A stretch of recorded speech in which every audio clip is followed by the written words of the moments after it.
នៅក្នុងប្រវត្តិសាស្ត្រកម្ពុជាគ្រប់ចំនួនមានតែសម័យអាណាចក្រអង្គរតែមួយគត់ដែលត្រូវបានអ្នកប្រវត្តិសាស្ត្រជាទូទៅកំណត់ថាជាសម័យកាលដ៏រុងរឿងបំផុតដែលមិនធ្លាប់មានរបស់កម្ពុជារយៈពេលជាង600ឆ្នាំនៃសម័យកាលនោះប្រទេសកម្ពុជាគឺជាបរិជាណាចក្រដ៏មានឥទ្ធិពលជាងគេបំផុតនៅអាស៊ីអាគ្នេយ៍ដែលមានឋានៈជាមហាអំណាចដ៏ខ្លាំងក្លាគួរបញ្ជាក់ថានៅមុនសម័យអង្គរកម្ពុជាធ្លាប់មានអាណាចក្រពីររួចមកហើយនោះគឺសម័យកាលអាណាចក្រហ្វូណនដែលចាប់ផ្ដើមនៅសតវត្សទី1ដល់សតវត្សទី6នៃគ្រិស្តសករាជអាណាចក្រទី2គឺចិនឡាដែលបានចាប់ផ្ដើមនៅចុងសតវត្សទី6ដល់សតវត្សទី8នៃគ្រិស្តសករាជនិយាយពីអាណាចក្រហ្វូណននេះវាត្រូវបានគេចាត់ទុកថាជាអាណាចក្រដំបូងគេបំផុតរបស់ដែនដីខ្មែរទឹកដីនៃអាណាចក្រនេះមានព្រំដែនទល់នឹងខាងជើងប្រទេសចិនខាងកើតជិតនឹងរថចម្ប៉ាដែលសប្តាហ៍គឺជាប្រទេសវៀតណាមហើយនៅខាងត្បូងជិតនឹងឈូងសមុទ្រខ្មែរ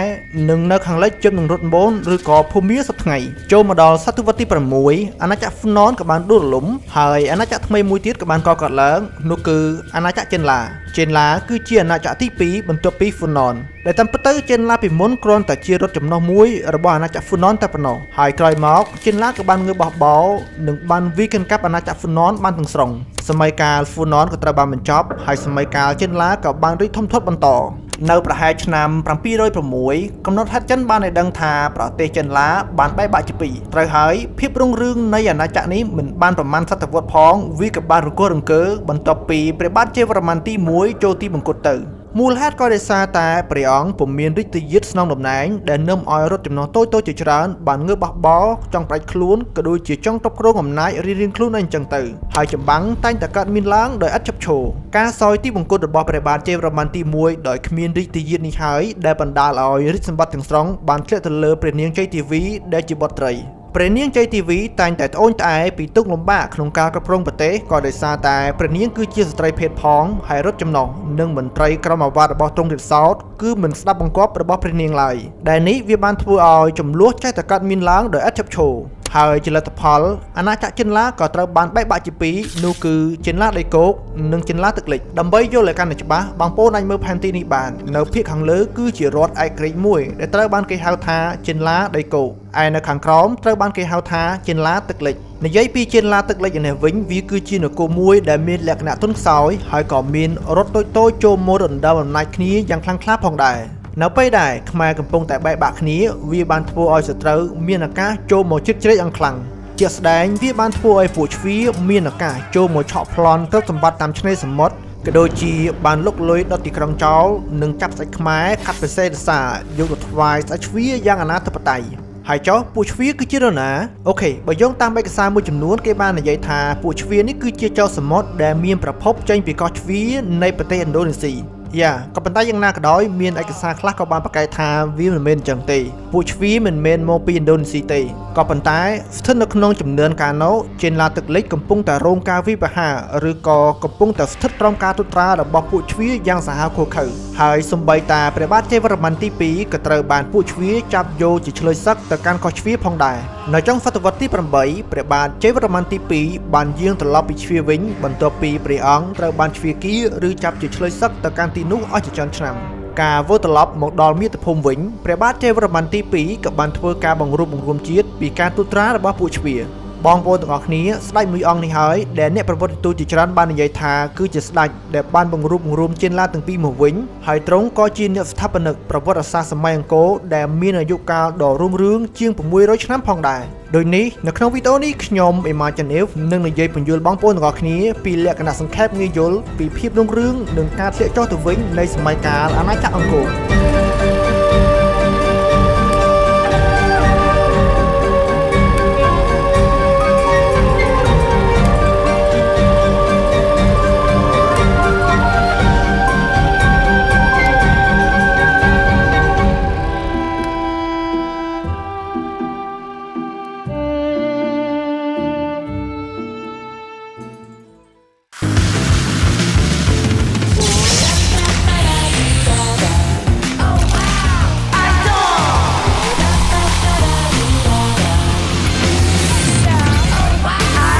Create to inspire.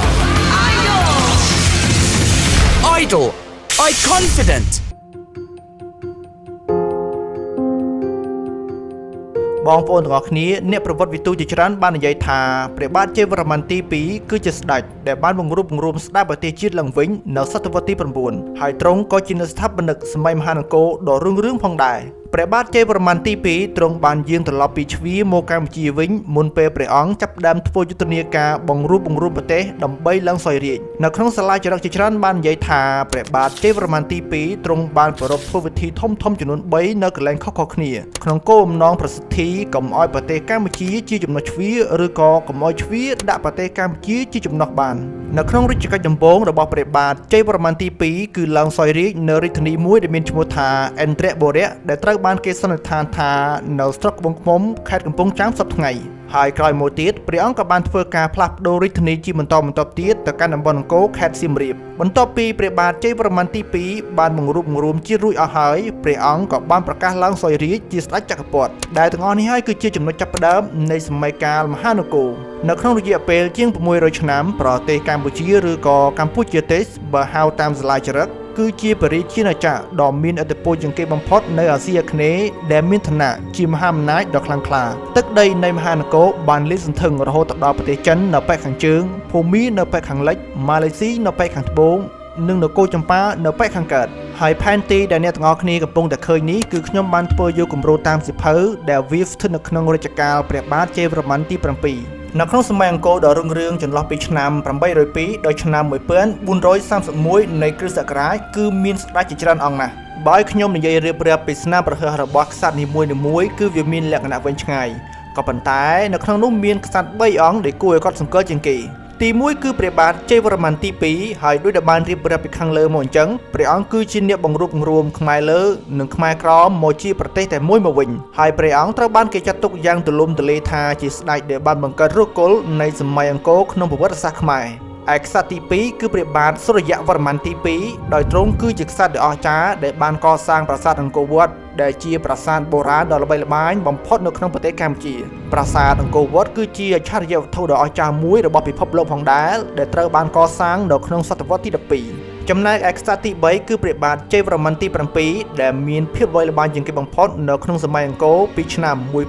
1181ដល់ឆ្នាំ1215នៃគ្រិស្តសករាជព្រះបាទជ័យវរ្ម័នទី7នេះហើយដែលបានធ្វើឲ្យអាណាចក្រអង្គរមានភាពរីកចម្រើនដ៏កំពូលហើយព្រះអង្គគឺជាស្ដេចដែលបានកសាងប្រាសាទជាច្រើនផងដែរក្រៅពីការកសាងរាជធានីអង្គរធំឬក៏អង្គរទី3នេះព្រះអង្គបានកសាងប្រាសាទព្រះខ័នប្រាសាទតាព្រហ្មប្រាសាទមន្ទីរឆ្មាប្រាសាទមន្ទីរក្តីឬក៏ប្រាសាទនិពន្ធអីជាដើមក្រៅពីការកសាងប្រាសាទព្រះអង្គបានកសាងសាលាសំណាក់121មន្ទីរពេទ្យចំនួន102ពាសពេញផ្ទៃនគរហើយនៅក្នុងនោះមានបុគ្គលិកមានគ្រូពេទ្យមានវេជ្ជបណ្ឌិតក៏ដូចជាមានឱសថគ្រប់បែបយ៉ាងសម្រាប់ផ្គត់ផ្គង់ឲ្យអ្នកជំងឺក្នុងការព្យាបាលប្រជាពលរដ្ឋគ្រប់ឋានៈគ្រប់សង្គមឲ្យចូលមកព្យាបាលដោយគ្មានការរើសអើងអ្វីនោះទេបើនិយាយពីសង្គ្រាមវាទីទឹកដីនិងសង្គ្រាមជាមួយប្រទេសជិតខាងក្នុងសម័យមហានគរវិញបើតាមគោលការណ៍របស់ព្រះរាជានៅក្នុងសម័យអង្គរដែលជាអ្នកកាន់និងគោរពព្រហ្មញ្ញសាសនានោះត្រូវតែប្រកាន់តួនាទីជាក្សត្រខ្សឹកដែលត្រូវតែចាំបាច់ធ្វើសង្គ្រាមវាទីទឹកដីជាជាងរងចាំឲ្យសត្រូវឈ្លានពានហើយទើបលើកកងទ័ពទៅទប់ទល់តាមក្រោយអញ្ចឹងហើយទើបនៅក្នុងសម័យអង្គរព្រះមហាក្សត្រខ្មែរបានវាទីទឹកដីបានយ៉ាងធំធេងលាតសន្ធឹងមួយភាគធំនៃតំបន់អាស៊ីអាគ្នេយ៍បើយោងតាមសាលាចរិតខ្មែរអ្នកប្រវត្តិសាស្ត្រគាត់សង្កេតឃើញថាប្រទេសខ្មែរតែងតែជួបប្រទះសង្គ្រាមតទល់ជាមួយនឹងចម្ប៉ាជាញឹកញាប់ពីព្រោះថានៅអាស៊ីអាគ្នេយ៍នាសម័យកាលនោះគឺមានតែជាតិសាសន៍ខ្មែរនិងចាមតែប៉ុណ្ណោះដែលមានឥទ្ធិពលជាងគេហើយចុះតើពួកចាមគឺជានរណាបើយោងតាមសៀវភៅរបស់លោក A.D. Malaclair បានសរសេររៀបរាប់ថានៅខាងកើតពួកខ្មែរមានពួកចាមដែលជាអ្នកសងព្រេងឬជាចៅសមុទ្រដែលបានធ្វើដំណើរចេញពីកោះធំៗដែលមានឈ្មោះជាសពថ្ងៃនេះថាកោះស៊ូម៉ាត្រាកោះជ្វានិងប្រហែលចេញពីកោះតូចៗដែលនៅក្បែរៗនោះផងដែរពួកចាមនេះបានមកតាំងទីលំនៅតាមមាត់សមុទ្ររួចក៏ដណ្ដើមយកទឹកដីតាមមាត់សមុទ្រនៅត្រង់កន្លែងកោះសង្ស៊ីនឬក៏កម្ពុជាក្រោមយើងសប្តាហ៍នេះបានទាំងស្រុងឬមួយចំណែកបន្ទាប់មកពួកចាមនេះក៏បានអាស្រ័យចំណងមេត្រីភាពជាមួយអ្នកស្រុកដែលបានរស់នៅតាមមាត់សមុទ្រនេះរួចហើយក៏បានបង្កើតជាជាតិមួយរវាងសតវត្សទី2ដែលចិនហៅពួកចាមនេះថានគរលិនជីក្រោយមកក៏មានឈ្មោះថាចម្ប៉ា ដោយទឹកដីចាមនេះមានលក្ខណៈតូចចង្អៀតហើយប្រជាជនចេះតែកាន់ចំនួនផងនិងម្យ៉ាងទៀតដោយសារតែនៅទិសខាងលិចមានជញ្ជាំងភ្នំអាណាមយ៉ាងខ្ពស់ស្កឹមស្កៃដែលមិនអាចដើរឆ្លងកាត់បានទើបនគរចម្ប៉ាគ្មានមធ្យោបាយអ្វីក្រៅពីវិទីទឹកដីចុះមកក្រោមឬក៏ឡើងទៅលើគួរបញ្ជាក់ថាជញ្ជាំងភ្នំអាណាមគឺលាតសន្ធឹងប្រមាណជា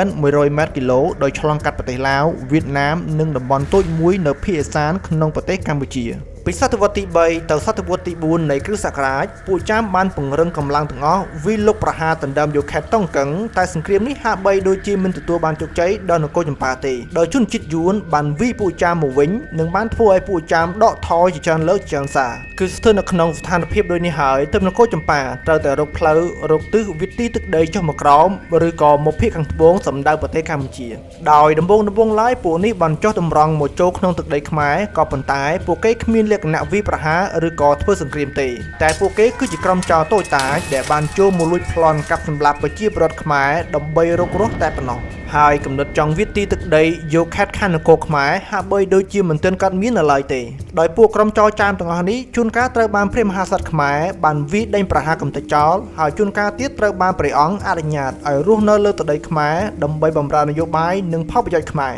បងប្អូនទាំងគ្នាបើនិយាយឲ្យងាយស្ដាប់ទៅចាប់តាំងពីនៅពាក់កណ្ដាលទី2នៃសតវត្សទី8ចាមទំនងជាចាប់ដើមវិទីអំណាចរបស់ខ្លួននៅផ្នែកខាងលើនៃទឹកដីខ្មែរហើយចាប់តាំងពីពេលនោះមកសង្គ្រាមខ្មែររវាងចាមតែងតែកើតមានឡើងជារឿយៗខ្លាំងមែនទែនហើយចាមតែងតែស្ថិតក្រោមការត្រារបស់ខ្មែរជាញឹកញាប់ដូចគ្នាដែរក៏ប៉ុន្តែមានសង្គ្រាមដ៏ធំជាងគេមួយដែលបានកំណត់ជោគវាសនានិងបានកែប្រែប្រវត្តិសាស្ត្រចាមទាំងស្រុងនោះគឺការធ្វើសង្គ្រាមតទល់ជាមួយនឹងនគរអាណាមឬក៏ដៃវៀតដែលសប្តាហ៍ថ្ងៃគឺជាប្រទេសវៀតណាមនឹងឯងនៅក្នុងឆ្នាំ1471ប្រទេសចម្ប៉ាបានចែកសង្គ្រាមជាមួយនឹងវៀតណាមយ៉ាងធ្ងន់ធ្ងរដែលនៅពេលនោះមានមនុស្ស120,000 នាក់ត្រូវបានវៀតណាមសម្លាប់ហើយព្រះរាជាណាចក្រនេះក៏ត្រូវបានដួលរលំទាំងស្រុងពួកចាមក៏បាននឹមគ្នារត់ឆិតខ្ចាយចេញពីនគរដោយភៀសច្រើនបានរត់ភៀសខ្លួនទៅជ្រកកោនៅក្នុងព្រះរាជាណាចក្រខ្មែរហើយខ្លះទៀតបានរត់ទៅម៉ាឡាកាដែលស្ថិតនៅក្នុងប្រទេសម៉ាឡេស៊ីបច្ចុប្បន្នបើនិយាយពីពួកសៀមឬក៏ថៃឯនេះវិញបើយោងតាមសៀវភៅរបស់លោក Ade Malaclair ដដែលនេះគាត់បានសរសេររៀបរាប់ថានៅសតវត្សទី1នៃគ្រិស្តសករាជគឺមិនទាន់មានពួកសៀមឬក៏ថៃមកនៅជាមួយនឹងពួកខ្មែរចាមនិងអាណាមទេពួកសៀមមានប្រភពដើមចេញពីឥណ្ឌានៅទិសនិរតីប្រទេសចិននៃសម័យកាលដ៏យូរលង់មួយហើយពួកនេះក៏បានដណ្ដើមយកទឹកដីចន្លោះខេត្តយុនណានប្រទេសចិនសប្តាហ៍ថ្ងៃទីបេពីខាងលិចនិងភូមាភាគខាងលើពីខាងត្បូងគាត់បានបន្តទៀតថានៅពេលនោះថៃមិនទាន់មានគំនិតចង់ធ្វើដំណើរមកកាន់ឥណ្ឌូចិននៅឡើយទេបន្តិចម្ដងពួកសៀមក៏បានធ្វើការអន្តោប្រវេសន៍ចេញពីការត្រួតត្រារបស់ចិនហើយក៏បានចាក់មកក្រោមទិសខាងត្បូងមួយជំហានចាប់តាំងពីសតវត្សទី9ទៅសតវត្សទី10ដំបូងឡើយពួកនេះគ្មានរដ្ឋឬក៏ប្រទេសឯករាជ្យស្អីនោះទេដោយពួកគេបានចូលមកសម្របខ្លួនក្នុងទឹកដីខ្មែរម្ដុំខេត្តសខរតីបន្តិចម្ដ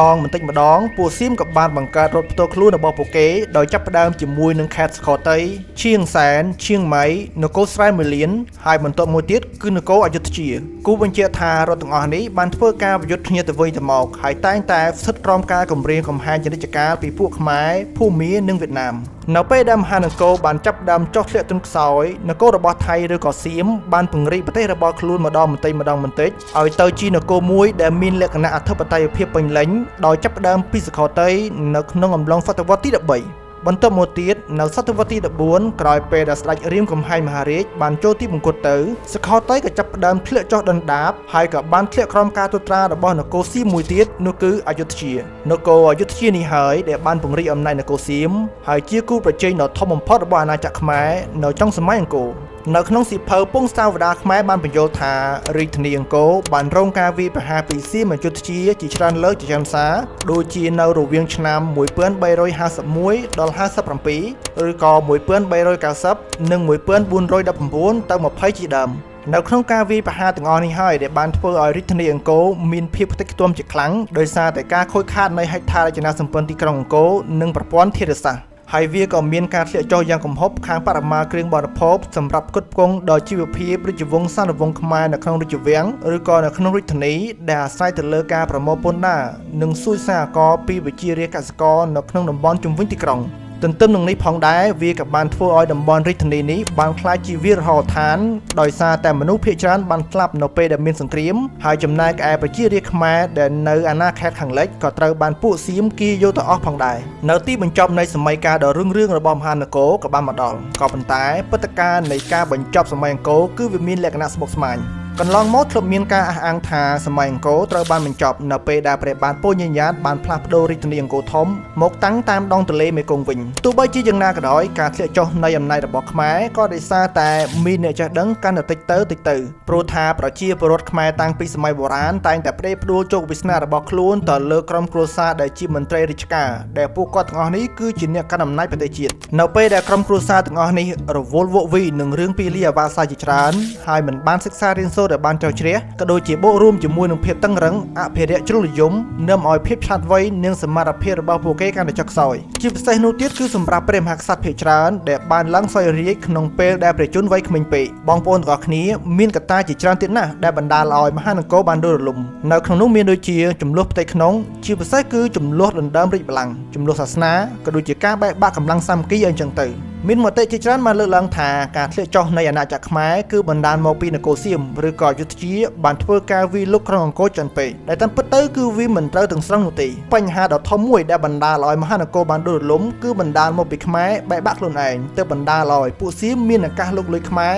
ខណៈពេលដែលខ្មែរកំពុងតែចុះខ្សោយនៅត្រង់ចំណុចនេះបើនិយាយតាមមួយបែបទៀតខណៈពេលដែលខ្មែរកំពុងតែបែកបាក់គ្នាពួកសៀមឬក៏ថៃនឹងមានឱកាសលុកលុយខ្មែរដណ្ដើមយកទឹកដីខ្មែរបងប្អូនទាំងអស់គ្នានៅក្នុងប្រវត្តិសាស្ត្របានបង្រៀនយើងយ៉ាងច្បាស់ថាបើកាលណាយើងបែកបាក់គ្នាបើកាលណាយើងមិនរួបរមគ្នាច្បាស់ណាស់យើងនឹងស្លាប់ក្រោមដៃសត្រូវបងប្អូនត្រូវតែដឹងថាពូជសាសន៍របស់យើងនេះគឺគ្មានសត្រូវណាអាចកាច់បំបាក់បានឡើយក្រៅពីយើងខ្លួនឯងដោយដែលបានរៀបរាប់ពីខាងលើមកអញ្ចឹងជានិច្ចកាលប្រទេសរបស់យើងតែងតែមានចំនួនជាមួយនឹងប្រទេសចម្ប៉ាជានិច្ចហើយប្រទេសចម្ប៉ាទៀតសោតគឺមិនដែលយកឈ្នះប្រទេសរបស់យើងនោះទេដោយសារអីដោយសារតែយើងរួបរមគ្នាហើយបើយើងសម្លឹងទៅមើលប្រវត្តិសាស្ត្រម្ដងទៀតចាប់តាំងពីពេលដែលមហានគរបានដួលរលំមកខ្មែរយើងនៅតែបន្តបែកបាក់គ្នាពីមួយចំនួនទៅមួយចំនួនហើយប្រទេសកម្ពុជារបស់យើងសឹងតែរលត់បាត់ចេញពីផែនទីពិភពលោកដូចជាប្រទេសចាមអញ្ចឹងមានមតិមួយចំនួនបានលើកឡើងថាប្រទេសខ្មែរដែលកំពុងតែមាននៅសប្តាហ៍នេះគឺមានដោយសារសំណាងទេសំណាងត្រង់ថាមានបារាំងមកដាក់អាណានិគមទាន់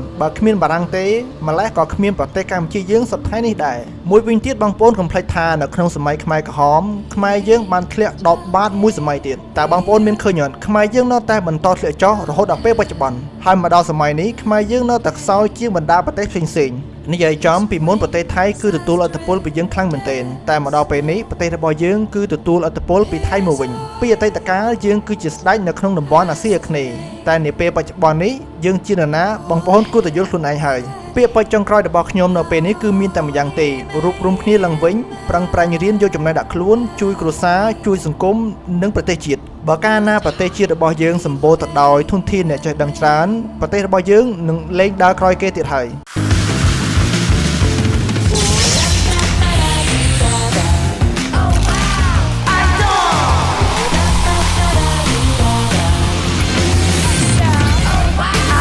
Create to inspire. Idol. I confident.